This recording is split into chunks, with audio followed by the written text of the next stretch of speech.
আসসালামু আলাইকুম। বরাবরের নয়, আজকে আমরা আসলাম ব্রয়লারের এই ব্রুডার ব্যবস্থাপনা এখানে দেখানোর জন্য। আমাদের ভুল পরামর্শ এবং ভুল ম্যানেজমেন্ট সিস্টেমের কারণে আজকে এই বিভিন্ন ধরনের রোগের সম্মুখীন হতে হচ্ছে। তো শীতকাল যেহেতু একটা চ্যালেঞ্জিং ঋতু, এই সময়ই আপনার বিভিন্ন রোগবালাই লেগেই থাকে। আপনার যদি বায়ু চলাচলের ব্যবস্থা যদি ঠিকভাবে না থাকে, অর্থাৎ তাজা বাতাস যদি শেডের ভিতর না ঢুকতে পারে, তখন বিভিন্ন রোগবালাই আপনার লেগে থাকবে। যেমন পেটে পানি, গাউট হওয়া, এই ধরনের অ্যাসাইটিস, এগুলো যেটাই বলেন না কেন এই রোগগুলো দেখা দেবে।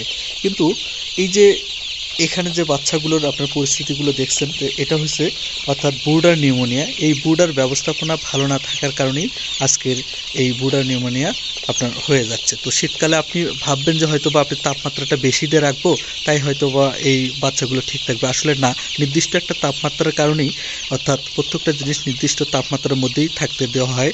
তো এই তাপমাত্রা যদি অতিরিক্ত বেশি হয়, তখন এই ব্রুডার নিউমোনিয়া দেখা দেয়। তো আজকে আমরা এই ব্রুডার নিউমোনিয়া সম্পর্কে বিস্তারিত আলোচনা করব এবং কি ওষুধ ব্যবহার করব এবং কিভাবে এটা ঠিক করব সেই সম্পর্কে। আসলে শীতকালে পোলট্রি চাষিদের জন্য খুবই চ্যালেঞ্জিং একটা ঋতু বলা চলে। এই সময়ে বিভিন্ন ধরনের রোগবালাই লেগেই থাকে। তো আজকে আমি যে সম্পর্কে আপনাদেরকে জানাবো, তো সেটা হচ্ছে এই যে আপনারা দেখতেই পাচ্ছেন, অর্থাৎ এই যে পার ঘেঁষে, অর্থাৎ একটার উপর একটা গাদাগাদিভাবে বসে থাকার জন্য। তো এই রোগটা আসলে হচ্ছে এই ব্রুডার ব্যবস্থাপনা থেকে এই রোগটা হয়ে থাকে। এটা হচ্ছে ব্রুডার নিউমোনিয়া। এই ব্রুডার নিউমোনিয়াটা আপনার হচ্ছে আপনার তাপমাত্রা যখন অতিরিক্ত হারে বেশি হয়, সেটার কারণে হয়ে থাকে। তো আজকে এই ব্রুডার ব্যবস্থাপনা ভালো না থাকার কারণে এই ব্রুডার নিউমোনিয়াটা হয়। আপনি যখন ব্রুডারে যখন আপনি এই বাচ্চাগুলো আপনি যখন ব্রুডার হাউসে বসাবেন, তখন থেকেই আপনাকে তাপমাত্রাটা প্রতিদিন নিয়ন্ত্রণ করে আসতে হবে। যেমন 95 ডিগ্রি ফারেনহাইট থেকে প্রত্যেক দিন আপনার হচ্ছে 5 ডিগ্রি করে কমতে কমতে যতক্ষণ পর্যন্ত না 70 ডিগ্রি আসছে, ততক্ষণ পর্যন্ত এই তাপমাত্রা 5 ডিগ্রি করে কমাতে হবে। এই ব্রুডার ব্যবস্থাপনা ভালো না থাকার কারণে এই ব্রুডার নিউমোনিয়া হয়। তো আজকে এখানে যে এই যে ব্রুডার নিউমোনিয়ার যে একটা আবহাওয়া, অর্থাৎ আপনাদেরকে আমি দেখাতে চলছি। দেখেন এখানে ব্রুডার নিউমোনিয়াটা কিভাবে হয়েছে।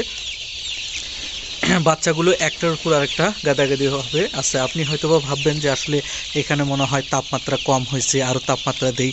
তখন তাপমাত্রা দিতে গেলে এই যে দেখছেন বাচ্চার গাগুলো অতিরিক্ত হারে ভেজা আছে, এখানে আপনারা দেখতেই পাচ্ছেন। এই তাপমাত্রার কারণে আপনার বাচ্চা যখন ঘামে যাওয়ার পরে এই রোগটা দেখা দেবে। এই রোগের জন্য ট্রিটমেন্ট হিসেবে আপনাকে দিতে হবে ইরিথ্রোমাইসিন বা ইরিসেনভেট 1 গ্রাম 1 লিটার পানি 24 ঘন্টার জন্য। তারপর আপনাকে দিতে হবে তুতে বা কপার সালফেট, এটা 1 গ্রাম 4 লিটার পানিতে দিতে হবে।